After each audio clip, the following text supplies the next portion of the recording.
محمد صلى الله عليه وسلم وعلى آله وصحبه أجمعين وإلى حضرة جميع الأنبياء والمرسلين عليهم الصلاة والسلام إلى حضرة جميع العلماء والأولياء والصالحين ثم إلى أرواح أمهات المؤمنين سيدتنا خديجة الكبرى وسيدتنا عائشة الرضا وإلى بنت الرسول سيدتنا فاطمة الزهراء البتول وإلى روح سيدنا الحسن وإلى روح سيدنا الحسين ثم إلى روح الإمام المشارق والمغارب أسد الله الغالب سيدنا علي بن أبي طالب كرم الله وجهه ثم إلى روح سيدنا المهاجر إلى الله أحمد بن عيسى وابنه عبيد الله وإلى روح سيدنا الأستاذ العظام الفقيه المقدم محمد بن علي بعلوي وأصولهم وفروعهم وجميع ساداتنا آل بعلوي أجمعين وكافة أهل تاريم وسيون ثم إلى روح سيد عمر وجند ساري صاحب تنجمة وإلى روح سيد مخدوم صاحب تنجمته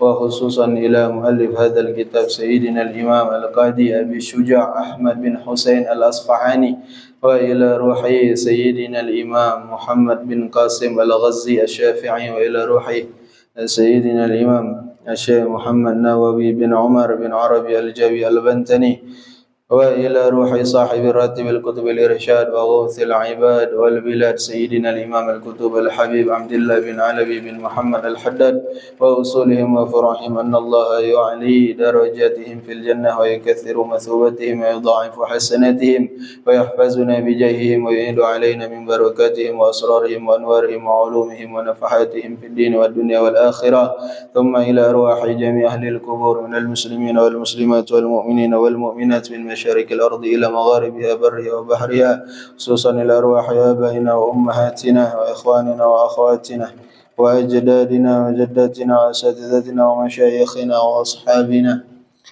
وأساتذتنا ومشايخنا أن الله يغفر لهم ويرحمهم ويسكنهم الجنة برحمته أوصل لهم ثواب ذلك منا إليهم ثم إلى حضرة سيدنا الإمام الحافظ المسنين الحبيب عمر بن محمد بن سالم بن حفيظ بن الشيخ أبي بكر بن سالم سيدنا الوالد أبويا الأستاذ الحبيب حامد النجيب بن محمد بن حامد بن الشيخ أبي بكر بن سالم وتلميذهما سيد الوالد المربي الروحي أبويا الحبيب محمد شكري بن علي بن شهاب وإلى حضرات والدينا وعلى هذه النية وكل نية صالحة مقبولة وإلى حضرة النبي سيدنا ومولانا محمد صلى الله عليه وسلم بسر الفاتحة أعوذ بالله من الشيطان الرجيم بسم الله الرحمن الرحيم الحمد لله رب العالمين الرحمن الرحيم مالك يوم الدين إياك نعبد وإياك نستعين اهدنا الصراط المستقيم صراط الذين أنعمت عليهم غير المغضوب عليهم ولا الضالين آمين السلام عليكم ورحمة الله وبركاته الحمد لله رب العالمين الحمد لله نحمده ونستعينه ونستغفره ونعوذ بالله من شرور أنفسنا ومن سيئات أعمالنا من يهد الله فلا مضل له ومن يضلل فلا هادي له أشهد أن لا إله إلا الله وحده لا شريك له وأشهد أن سيدنا محمدا عبده ورسوله لا نبي بعده اللهم صل وسلم على سيدنا محمد مفتاح باب رحمة الله عدد ما في علم الله صلاة وسلاما دائمين بدوام ملك الله وعلى آله وصحبه ومن والاه ولا حول ولا قوة إلا بالله سبحانك لا علم لنا إلا ما علمتنا إنك أنت العليم الحكيم رب اشرح لي صدري ويسر لي أمري واحلل عقدة من لساني يفقه قولي أما بعد الحمد لله segala puji bagi Allah Subhanahu wa taala Allah Tuhan kita yang Maha Rahman yang Maha Rahim yang terus menerus memberikan nikmat-Nya kepada kita sehingga tidak ada satupun waktu yang kita lalui di muka bumi ini kecuali kita bersama nikmat Allah Subhanahu wa taala. Dan termasuk nikmat Allah yang besar yang kita rasakan saat ini adalah kita dikumpulkan oleh Allah Subhanahu wa taala di rumahnya Allah, bisa melaksanakan kewajiban kita sebagai hamba Allah, melaksanakan salat maghrib berjamaah, kemudian kita makmurkan waktu ini, waktu yang diberkahi oleh Allah, waktu antara maghrib dengan isya untuk mendengarkan nasihat-nasihat agama, untuk mengambil warisan daripada sebaik-baik warisan, yaitu warisan ilmu Nabi Muhammad sallallahu alaihi wasallam. Ini merupakan nikmat yang luar biasa Bapak Ibu. Kalau nak kita lihat di luar situ, banyak hamba-hamba Allah yang barangkali diberikan oleh Allah Subhanahu wa taala berbagai kelebihan dalam harta dunia, berpangkat, punya jabatan yang tinggi di tengah masyarakat, tapi mereka tidak diberikan oleh Allah Subhanahu wa taala sebagaimana apa yang diberikan oleh Allah kepada kita saat ini. Duitnya banyak, tak berseri lagi duit banyak. Duit banyak, berpangkat, cukup kalau. Tapi herannya, nak duduk model kita ni dia tak baca. Nak mayang maghrib berjamaah tu susahnya luar biasa. Nak hadir ke masjid, ke mushola tu susah. Apalagi nak sampai duduk ngaji. Seolah-olah jauh hal itu daripada mereka.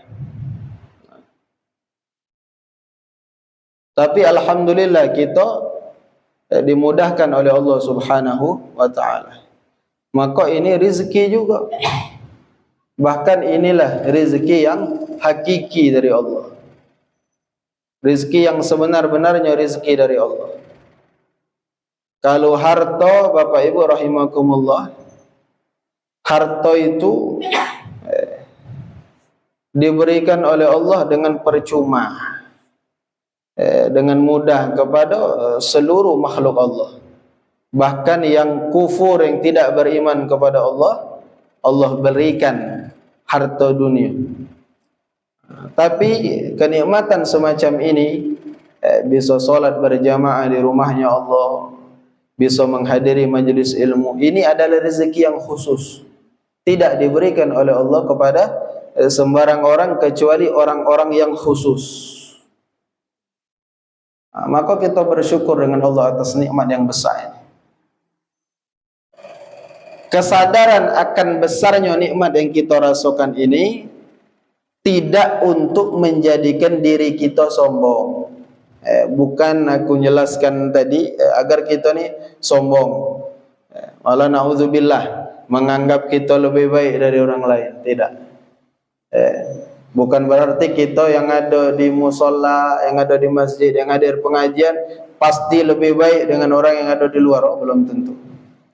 Ini bukan untuk menjadikan kita sombong, tetapi untuk menjadikan kita lebih bersyukur. Lebih bersyukur. Oh, ternyata aku diberikan oleh Allah nikmat yang khusus yang tidak diberikan oleh Allah kepada sembarang hambanya. Dan bukan pula untuk menjadikan kita memandang remeh, memandang hina orang-orang yang belum digerakkan oleh Allah Subhanahu wa taala untuk ke masjid, untuk hadir majlis ilmu. Justru mereka itu kita doakan. Apalagi mereka itu bukan orang lain, isi rumah kita, keluarga kita, dulur kita. Maka kita berdoa untuk mereka dan juga berdoa untuk kita. Berdoa untuk kita agar apa? Agar kita diberikan oleh Allah Subhanahu wa taala kekuatan istiqamah. Agar terus keadaan kita seperti ini. Bahkan kita kepengen dari hari ke hari itu nengkat terus sampai akhirnya kita dipanggil oleh Allah Subhanahu wa taala dalam keadaan terbaik, husnul khatimah. Dan kita juga berdoa untuk saudara-saudara kita, orang-orang yang kita cintai. Mudah-mudahan Allah Subhanahu wa taala perbaiki keadaan kita, perbaiki keadaan umat Nabi Muhammad sallallahu alaihi wa alihi wasallam. Amin ya rabbal alamin. Bapak Ibu jamaah yang dirahmati Allah Subhanahu wa taala, malam ini kita masuk malam ke-20. Benar ya, 20 dari bulan Dzulhijjah.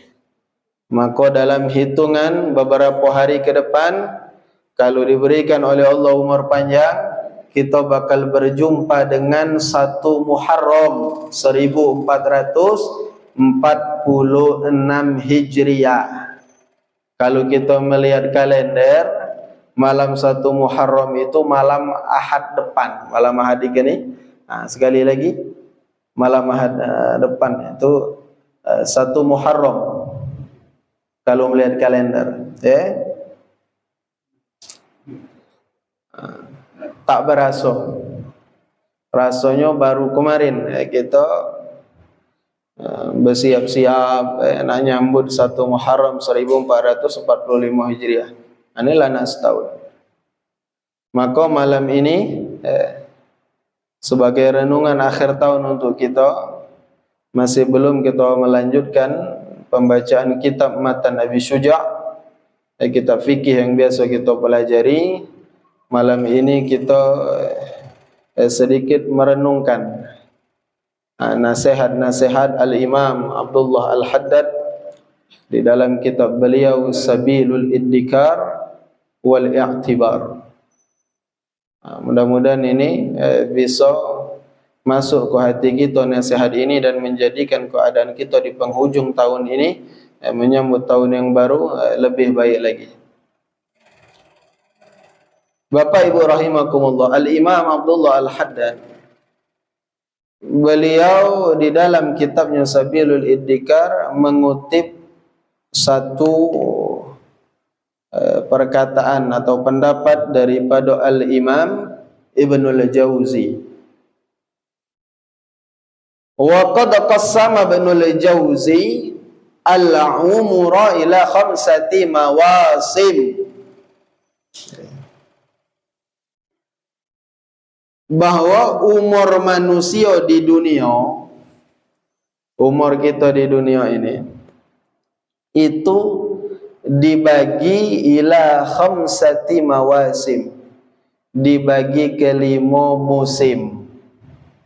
Mawasim itu bentuk jamak dari musim.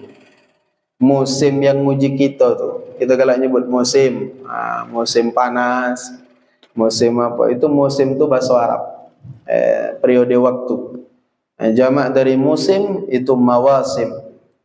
Jadi kehidupan manusia di dunia ini, umur manusia di dunia dibagi 5 musim. Al-musimul awal, musim yang pertama. Kata Imam Ibnul Jauzi, wa huwa as-siba. Musim yang pertama, periode pertama dari kehidupan kita itu periode as-siba. Apa itu as-siba? Kanak-kanak. Usia kanak-kanak. Dan usia kanak-kanak ini berlangsung sampai kapan? Wa huwa ila an yablughal insan 15 sanah. Berlangsung sampai manusia itu mencapai umur 15 tahun. Yang kita kenal dengan umur baligh. Sebagaimana yang disebutkan oleh Syekh Salim bin Sumair Al-Hadrami di dalam kitab beliau Safinatun Najah. Beliau menyebutkan tanda-tanda baligh di antaranya adalah sempurna berumur 15 tahun. Jadi budak yang di bawah umur 15 tahun itu usia as-siba, kanak-kanak. Satu. Wathani, umur yang kedua, asyabab, pemuda. Pemuda. Kapan itu seseorang disebut pemuda? Wa huwa ila an yablughal insan 35 sanah. Dari usia baligh tadi 15 tahun sampai khamsa wa thalathina sana, sampai seseorang itu berusia 35 tahun. Dari 15 ke atas sampai 35 itu disebut pemuda. Kader masih pemuda. Menaku masih masuk pemuda. Tahu kap malah lewat sampai 35 tahun kata Imam Ibnul Jauzi. Itu usia pemuda. Wasalith, yang ketiga, al-kuhulah, usia dewasa. Kapan itu usia dewasa? Wa huwa ila an yablughal insan khamsina sana. Dari usia pemuda tadi 35 tahun ke atas terus sampai khamsina sana, sampai usia 50 tahun itu disebut dewasa. 35 sampai 50 itu dewasa. Caranya dewasa. Dewasa. Sudah dewasa. Yang berikutnya keempat, warabi, yang kelima, yang keempat, asyaykhuha, disebut orang tua. Dari mana? Wa huwa ila an yablughal insan sab'ina sana. Dari usia 50 tadi sampai sab'ina sana, sampai 70 tahun. 50, 70 itu, 50 ke 70, itulah orang tua. 51, 52 denggang, yang ngomong masih muda lah tua. Kunci siapa? Kunci Imam Ibnul Jauzi. Merasa masih muda. Saya ditanya umur berapa? 55. Lah tua. Lah tua. Batas pemuda itu 35. Batas dewasa berapa? 50. Yang terakhir, wal khamis, yang kelima, al-kibar, usia jumpu. Dari kapan? Dari 70 tahun tadi, wa huwa ila akhiril umur, ya sampai akhir umurnya. 70 lah ke atas itu bukan lagi tua, bukan lagi asyaykhukhah, al-kibar, la jumpu, banget tua. Tinggal kita ngukur posisi diri kita ada di mana saat ini. Di dalam kitab Sabilul Iddikar, Imamul Haddad menjelaskan bagaimana seharusnya keadaan kita dalam setiap periode umur ini. Ketika usia anak-anak, apa yang semestinya kita lakukan, ketika usia pemuda, ketika dewasa, ketika tua, ketika jompo, itu dibahas oleh beliau. Tapi dalam kesempatan ini, kalau nak kita bahas segala, tak cukup waktu. Maka kita ambil yang al-kuhulah, usia pemuda tadi, yang dari 35 ke atas sampai 50 tadi. Usia ini usia yang rentan, Bapak Ibu. Usia yang rentan. Ada manusia, ya macam-macam bagian kita. Ada yang diberi oleh Allah umur tak sampailah, usia dewasa tak sampai. Masih pemuda umur 20 tahun meninggal, bagian, tergantung bagian kita. Kita ambil yang tengah-tengah ini. Dari 5 tadi, yang ketiga, al-kuhulah, usia dewasa. Wa ba'da bulughil asyuddi wastiwa'il umur yuntazaru minallahi ityanul hukmi wal ilmi li ahli wa taghallubul inabati war ruju'i ila Allah 'ala al-'abdil muwaffaqil malhuzi bi'ainillah. Qala Allah Ta'ala wa lamma balagha ashuddahu wastawa atainahu hukman wa ilma wa kadzalika najzil muhsinin. Al-Qasas ayat 14. Jadi kata Imam Haddad, usia dewasa itu 35 ke atas sampai 50 itu adalah usia ketika seseorang itu akalnya sudah dianggap sempurna. Akalnya lah dianggap sempurna. dia lah pacak merenung, berpikir, maka umumnya orang di umur itu akan diberikan oleh Allah Subhanahu wa taala kebijaksanaan. Orangnya bijak. Kemudian diberikan oleh Allah ilmu. Dan umumnya kata Imam Haddad, di umur itu orang itu sudah kecenderungannya tuh bertaubat kepada Allah. Jadilah cenderung gawe itu nak ke masjid, nak ngaji. Itu normalnya orang di umur itu. Pemikiran tulah matang, bijaksana, ilmu lah cukup, apalagi ilmu-ilmu yang wajib fardu ain. Kemudian kecenderungan ini bukan lagi nak beladas, tapi ngapa? Langejo kan nak mati. Langejo kan nak ke masjid, nak ngaji, pikiran tulah matang. Makanya di sini dikutip Quran surah Al-Qasas ayat 14, walamma balagha asyuddahu wastawa atainahu hukman wa ilma. Kata Allah Ta'ala, ketika Nabi Musa alaihi salam telah mencapai usia dewasa, umur yang cukup, akalnya telah sempurna, atainahu hukman wa ilma, maka kami anugerahkan kepadanya hukman wa ilma, kebijaksanaan dan ilmu.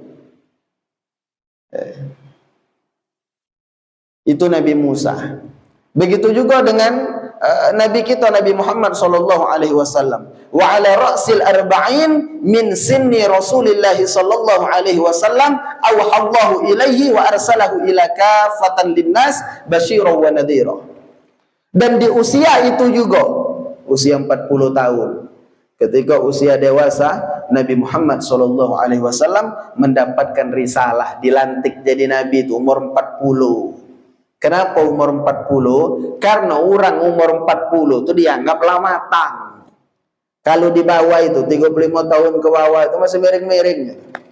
Belum kantap nian. Belum kantap nian. Nah, tapi kalau 35 itu ke atas itu sudah semestinya sudah kantap. Man belum kantap juga itu tak normal. Tak normal. Ibarat buah itu lah masak disnya. Nah, jadi mana ada orang umur 40 tahun tak masak-masak. Tak masak-masak. Buah itu muda terus. No, itu itu patut khawatir. Patut khawatir. Hatta innahu balaghana anna al-insana idza balagha al-arba'in wa lam yaghlib khairuhu syarruhu. Sehingga telah sampai keterangan kepada kami, kata Imam Haddad, kalau ada orang umur 40 tapi kebaikannya tidak melebihi daripada keburukannya. Kebaikannya tidak melebihi keburukannya. Kalau tak naruh kebaikan, tak naruh keburukan sama sekali, tak mungkin manusia. Karena al-insan mahallul khata' wan nisyan. Manusia itu tempatnya salah dan tempatnya lupa. Bukan Nabi yang maksum, yang tak berdosa. Tapi di umur itu kebaikannya itu harus sudah lebih banyak dari yang tak baik. Nah, mana ada orang lah umur 40 masih tak ada lebih banyak kebaikannya dibandingkan keburukannya, maka yang sahus syaitan wajah. Setan mengusap wajahnya, diusap setan rayu orang itu. Dan ketika mengusapnya, wa yaqul, setan berucap, bi abi wajhun la yuflih, demi bapakku, bi abi, demi bapakku, setan bersumpah. Siapa bapak setan? Iblis. Demi iblis, wajhun la yuflih, ikuni rai yang tidak akan beruntung. Kira-kira lah disahkan setan kancau itu. Rasa jadi kanjo. Wa yuqal wahidan, dan dikatakan juga man balagal arba'in wa lam yaghlib khairuhu syarruhu. Barang siapa umur 40 tahun tapi kebaikannya tidak lebih banyak daripada keburukannya, maka hendaklah falyatajahhaz ilan nar. Bersiap-siaplah nak masuk neraka. Siap-siaplah. Maksudnya Bapak Ibu rahimakumullah, Kalau ada orang lah umur 40 tahun belum tergerak nak berubah, kemungkinan besar tak berubah lagi. Walaupun kita tak ada memutlakkan itu, apabila umur 40 tahun tak berubah, pasti tak berubah, tidak. Tapi khawatir, karena umumnya apa umur 40 tak berubah, Lazaro nak berubah. Lazaro umur 40 tahun, mayang masih tinggal, itu tak masuk. Ya bukan berarti kalau di bawah 40 tahun mayang masih tinggal tak apa-apa, bukan. Tapi lah umur 40 tahun ini. Dan belum tentu juga umur kita sampai 40, pacak be umur 30 mati. Khawatir tak berubah. Jadi bukan omongan bahwa umur 40 tahun belum mayang, apalagi belum pacak mayang. Na'udzubillah. Tak naruantanan. Umur 40 tahun belum pacak mayang, maca Quran masih bertatak-tatak. Yang apa gawe? Lamoikan. Maka ini harus menjadi renungan untuk kita. Wal arbaun, dan umur 40 itu huwal umurul ladzi qala Allah Ta'ala fihi, adalah umur yang dimaksud oleh Allah Subhanahu wa taala dalam firman-Nya, Quran surah Fatir ayat 37, a'udzu billahi minasyaitonir rajim, awalam nu'ammirkum ma yatadzakkaru fihi man tadzakkar wa ja'akumun nadhir. Kata Imam Haddad, surah Fatir ayat 37 itu bercerita tentang orang yang umur 40. Apa bunyi ayat itu? Fatir 37, awalam nu'ammirkum, apakah kami tidak memanjangkan umurmu, kata Allah, ma yatadzakkaru fihi, umur yang sudah pacak bagi kita untuk mengambil pelajaran, untuk merenung di situ, man tadzakkar, bagi mereka yang galak berpikir, waja'akumun nadhir, dan telah didatangkan oleh Allah untuk kalian an-nadhir, peringatan. Kira-kira terjemahan bebasnya baiklah Bapak Ibu. Mana ada orang 40, usia 40 mati misalnya, dia tak bakal naruh hujah di hadapan Allah Subhanahu wa taala. Tak baca dia nak berdalih, ngapa ya Allah misalnya tak maafkannya, aku masih muda, tak naruh lagi alasan dia. Kata Allah, awalam nu'ammirkum, bukankah apakah kami tidak memanjangkan umurmu? Lah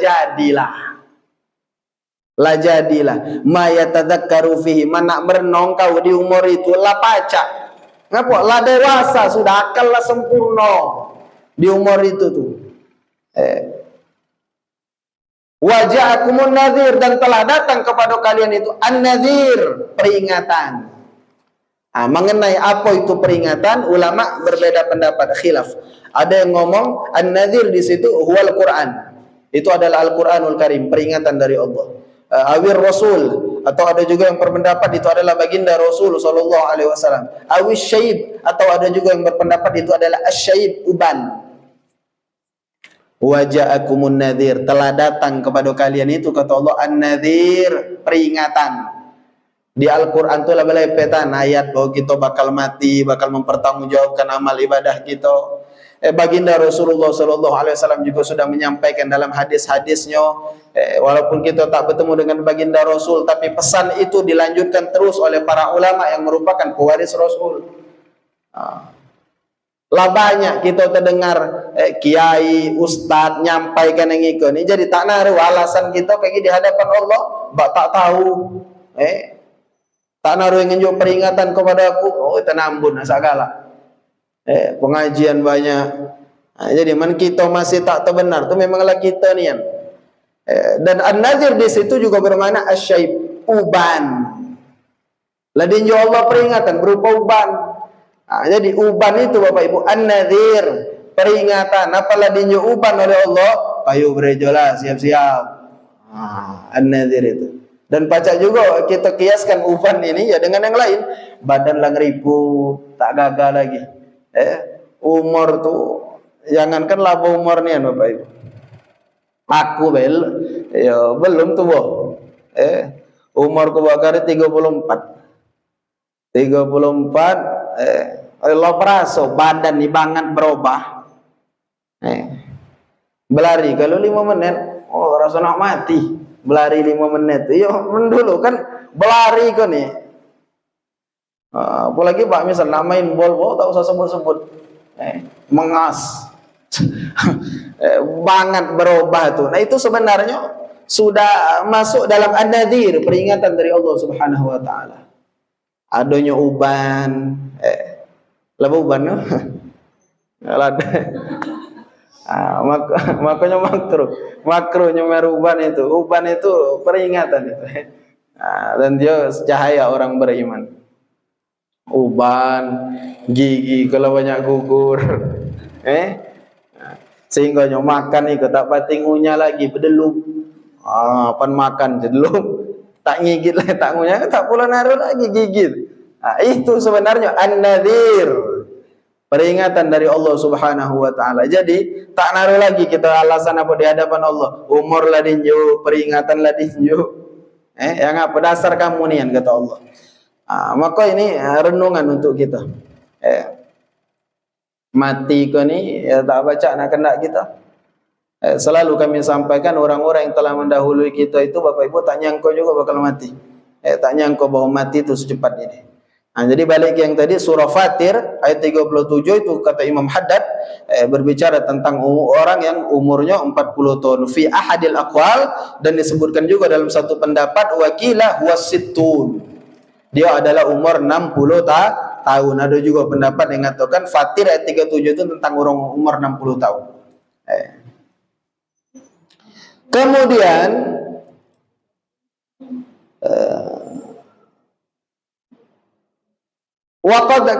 walamma balaghal Imam Syafi'i rahimahullah 40 sanatan sara yamshi 'ala al-'asa fa idza qila lahu fi dhalika yaqul la adhkuru anni musafir. Dan Imam Syafi'i, ini kalau kita punya waktu banyak Bapak Ibu kita bahas kitab ini luar biasa kandungannya. Ini kita singkat-singkat karena waktu. Imam Syafi'i kita itu, ini dulu pernah kami sampaikan. Rahimahullah 40 sanatan sara yamshi 'ala al-'asa. Beliau itu ketika sudah berumur 40 tahun, beliau berjalan kaki itu 'ala al-'asa dengan bantuan tongkat. Umur 40. Maka banyak guru-guru kita kalau umur 40 itu bertongkat. Jadi bertongkat itu bukan pula oleh sakit misalnya. Kadang banyak kami guru-guru kami masih muda bertongkat, adalah orang bertanya, ngapa can kiai itu bangsa sakit pak itu? Sakit. Memang dianjurkan umur 40 tahun itu bertongkat. Bertongkat. Dan ini juga yang dilakukan oleh Al-Imam Syafi'i. Imam Syafi'i ketika ditanya ngapa bertongkat di umur 40 itu, beliau menjawab, la adzkuru anni musafir. Tongkat ini fungsinya untuk mengingatkan aku bahwa anni musafir. Aku ini musafir. Pengenang tongkat tadi. Dan tongkat juga simbol pegangan Bapak Ibu. Pegangan. Jadi orang itu apalah bertongkat, orang lah kantap. Tak bakal mincung lagi. Lah naruh patokan. Lah naruh pegangan usia 40. Orang itu lah matang.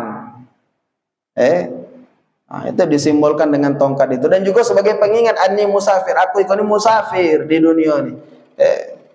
Maka kan orang musafir itu orang berjalan itu kan biasanya mau tongkat dia, mau tongkat. Musafir, dan itulah hakikatnya kita adalah musafir.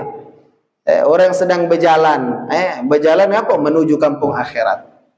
Nah, kata Imam Syafi'i, ini untuk mengingatkan aku. Kemudian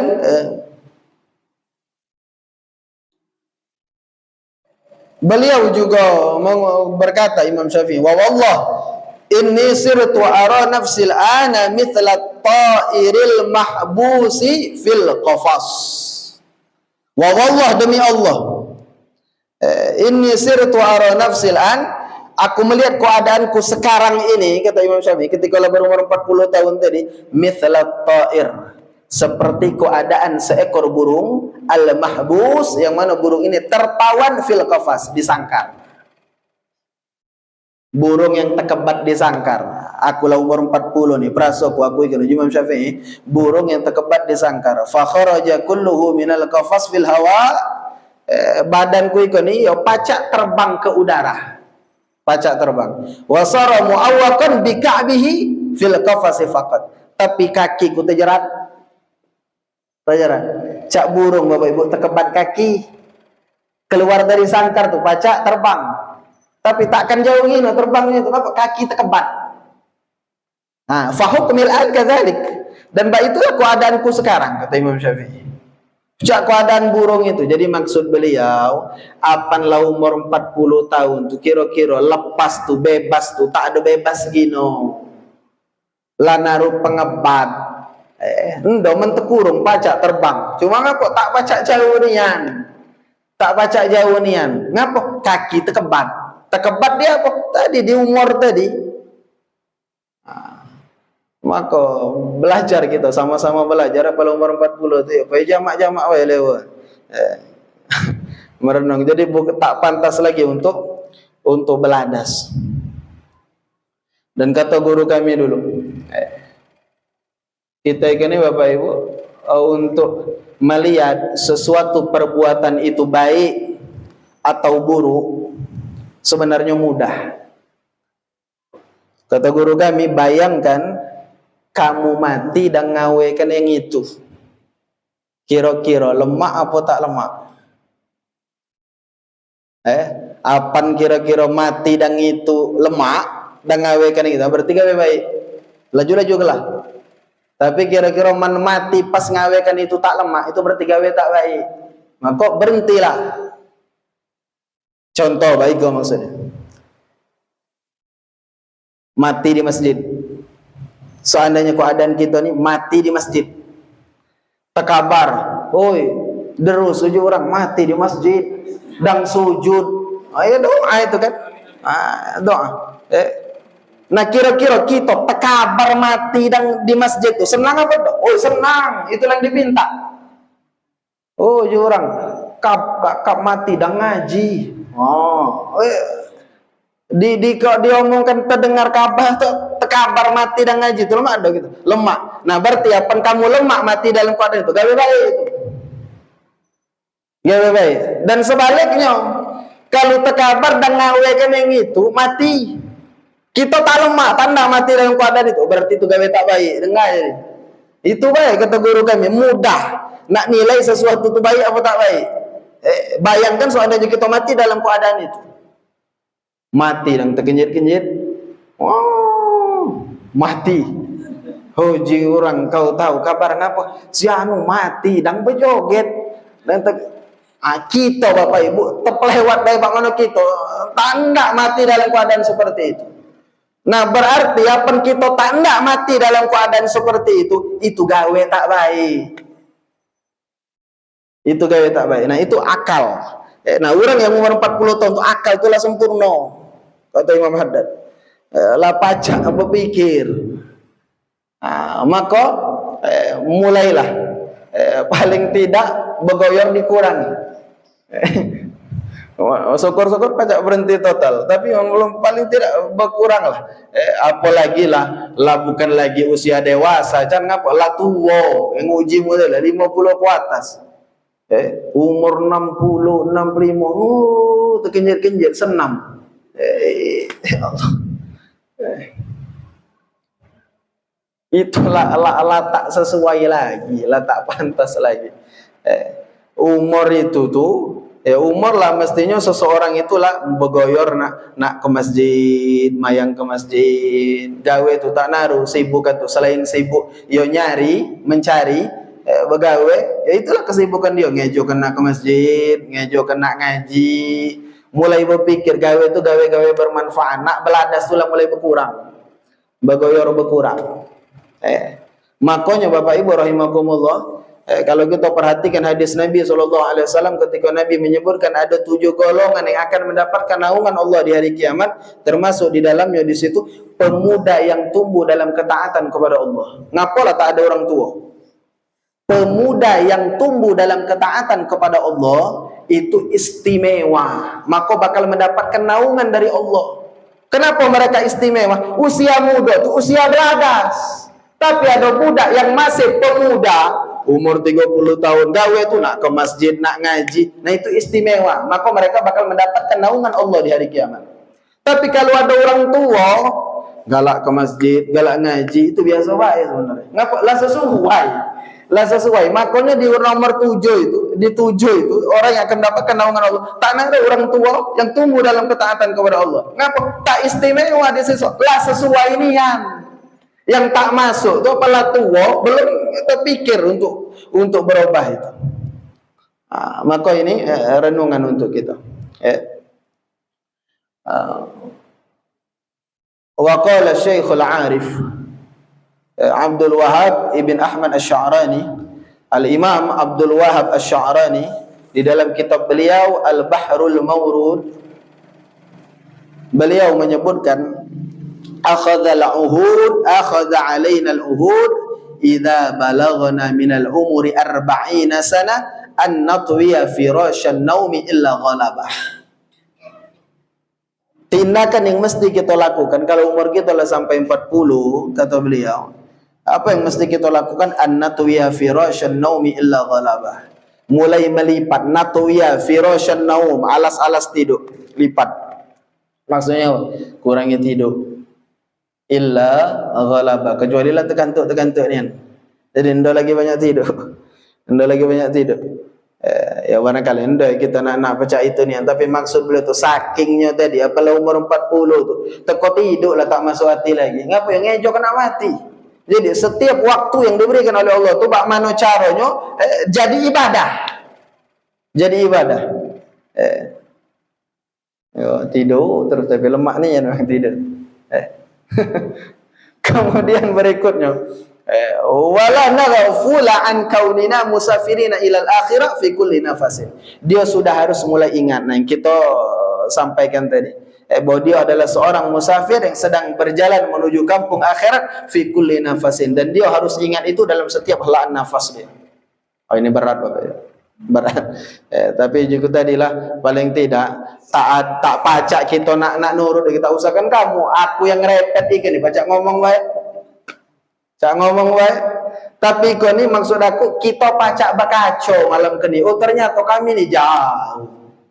Kita ni jauh dari baik tu jauh.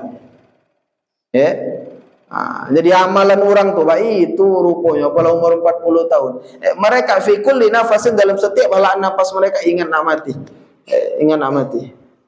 Maka dulu di Palembang ada murid Kiai Bahri bin Pandak, Syekhana Kiai Haji Ali Umar Tayyib rahimahullah. Beliau mengajarkan kepada murid-muridnya Bapak Ibu zikir nafas. Zikir nafas. Bagaimana itu zikir nafas? Kita ni kan nafas ni dua, narik, muang, narik, muang. Beliau ngajari zikir nafas. Kalau lagi narik nafas, zikirnya hu. Kalau muang, Allah. Jadi narik hu, muang Allah. Hu Allah, hu Allah, hu Allah. Itu zikir nafas. Dilatih dulu oleh beliau, murid-murid beliau. Itu tuh agak ngapok karena kata beliau, kita ni umur kita ni, kita mati dua itulah kemungkinan. Mentak dang narik, mentak dang muang. Mentak dang narik, mentak dang muang. Nah, maka kita pengen memastikan diri kita ketika mati kayak gini, dalam keadaan tetap berzikir kepada Allah. Maka ketika narik nafas dia berucap hu siapa ya? Hu Allah. Ketika muang Allah. Ini orang-orang tarekat belajar zikir nafas. Itu kalau dilatih Bapak Ibu, coba kamu kapan-kapan latih bergoyor, latih 10 menit dulu, kaki naik 15 menit. Oh ya Allah, lemak hati pelong. Lemaknya. Kemudian ini penting. Kata beliau, wa anna dzurratal wahidah min umurina ba'da bulughil arba'in ta'dilu mi'ata amin qabla dhalik. Kalulah sampai umur 40, maka wa anna dzurratal wahidah, kita harus menganggap az-dzurratal wahidah, satu bilangan waktu yang terkecil. Satu bilangan waktu yang terkecil. Apa bilangan waktu yang terkecil? Detik. Detik itu. Kalau umur 40 tahun, kita harus menganggap satu bilangan waktu yang terkecil itu sedetik dari umur kita, ta'dilu mi'ata amin, setara dengan mi'ata amin, 100 tahun. Saking bergonya umur 40. Jadi jangankan nak setengah jam, sejam, sehari, apalagi sehari, sedetik baik apa 40 tu bergo. Jadi apa umur 40, bagaimana caranya waktuku hari kini nak ngapo aku? Begawe. Selain dari begawe itu, tebuang apa misalnya? Usahakan yang tebuang ini tebuang bermanfaat. Ngapo? Yang paling kecil baik nilainya sama macam 100 tahun, sedetik baik. Jadi man sejam, lah berapa ratus tahun, lah berapa ribu tahun kita kehilangan daripada waktu kita itu.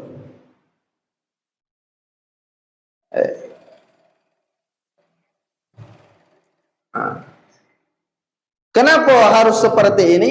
Kullu dzalika lidzikil umur ba'dal arba'in. Karena umur apabila sudah 40 tu, itulah parak sempit nian, waktu tu lah dikit.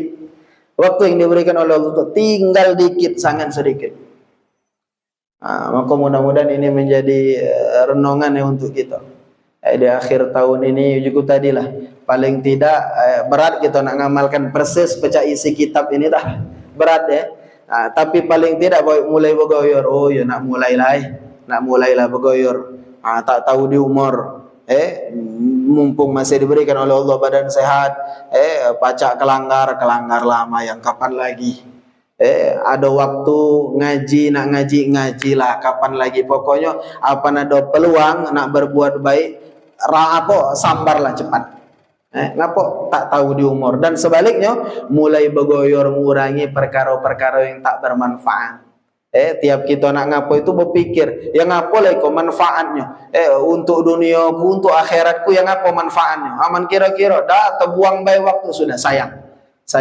Dan termasuk ciri orang beriman, kata baginda Nabi SAW, dia tidak melakukan hal-hal yang tidak bermanfaat. Maka mudah-mudahan Allah perbaiki keadaan kita galau-galau. Jadi tegal lagi kita malam Ahad itu nak tahun baru Islam, kami mengingatkan lagi apa yang pernah kami sampaikan. Jangan lupa Bapak Ibu, hari Sabtu itu, Sabtu petang habis sholat asar baca doa akhir tahun. Baca doa akhir tahun 3 kali. Ada banyak di Yasin doa akhir tahun. Baca itu. Kaki mayang maghrib, sudah mayang maghrib baca doa awal tahun. Baca doa awal tahun. Jadi baca doa akhir tahun hari Sabtu habis asar. Bukan Sabtu ikan nih, bukan Sabtu parah ikan. Sabtu kedepannya lagi. Sudah maghrib baca doa awal tahun. Nah, lebih bagus lagi kalau kita hidupkan syiar malam tahun baru Islam, karena termasuk tanda orang yang bertakwa, kita buat acara. Buat apa? Pengumpul orang di kalangan ini. Maco Yasin kita malam itu. Kita berdoa tadi, itu bagian dari syiar Allah. Dan wa may yu'azzim sya'irallah fa innaha min taqwal qulub. Dan orang menghidupkan hari-harinya Allah, syiarnya Allah, itu termasuk orang yang bertakwa kepada Allah Subhanahu wa taala. Hidupkan syiar tahun baru. Kalau bukan kita umat Islam, kalau bukan masjid, kalau bukan musola, siapa lagi yang nak mesaknya? Jangan sampai kita tak ketahuan. Oh, kalau tahun baru kalau ketika tahun baru Masehi kita sadar kalau bahkan ditunggu. Tapi ketika tahun baru Islam, kita cuek baik, acu tak acu. Wallahu a'lam bishawab. Labis belum? Labis? Ada yang nak bertanya? Isya jam berapa Isya itu? Lihat deh.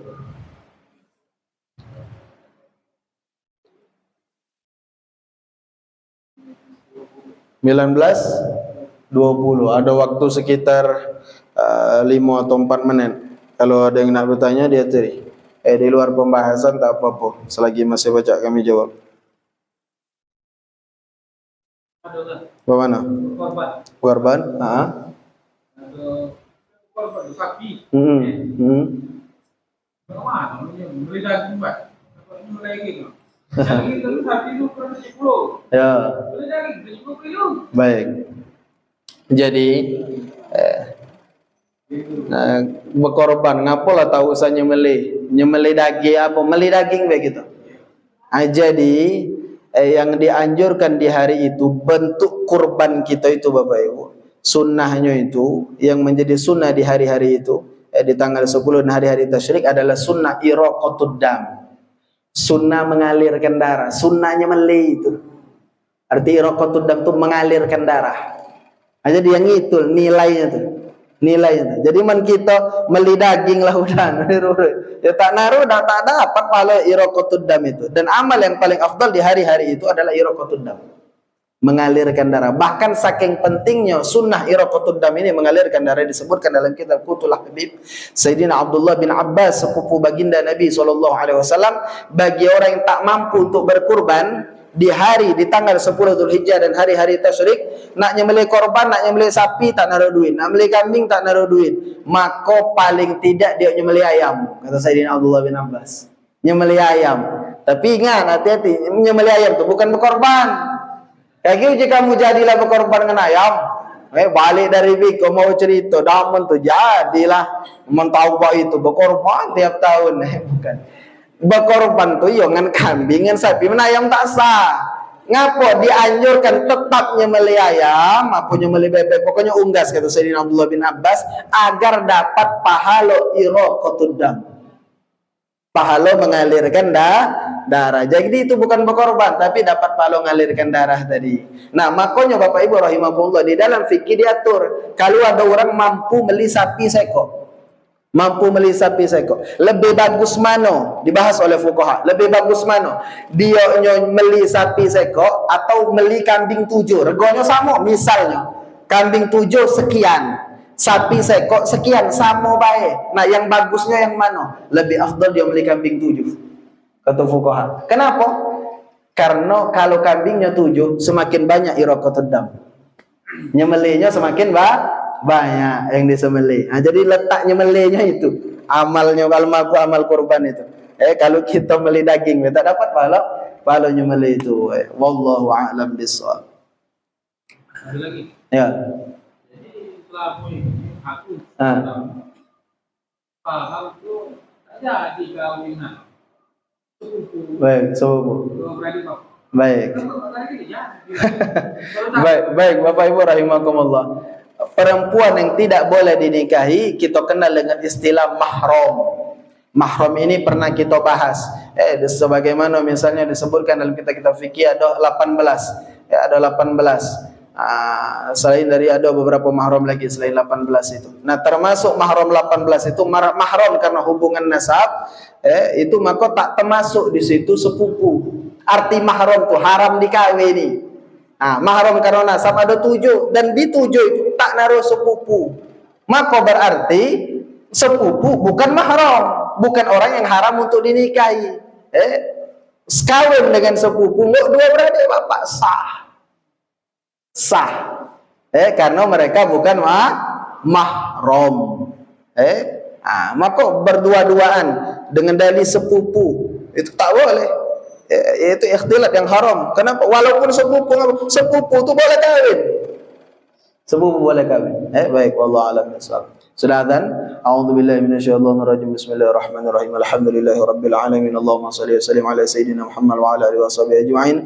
Allahumma ighfir li ummati sayidina Muhammad. Allahumma arham ummata sayidina Muhammad. Allahumma astur ummata sayidina Muhammad. Allahumma ajbur ummata sayidina Muhammad bihaqqi sayidina Muhammad wa ali sayidina Muhammad. Rabbana atina fid dunya hasanah wa fil akhirati hasanah wa qina adzabannar. Sallallahu ala sayidina Muhammad wa ala alihi washabihi wasallam.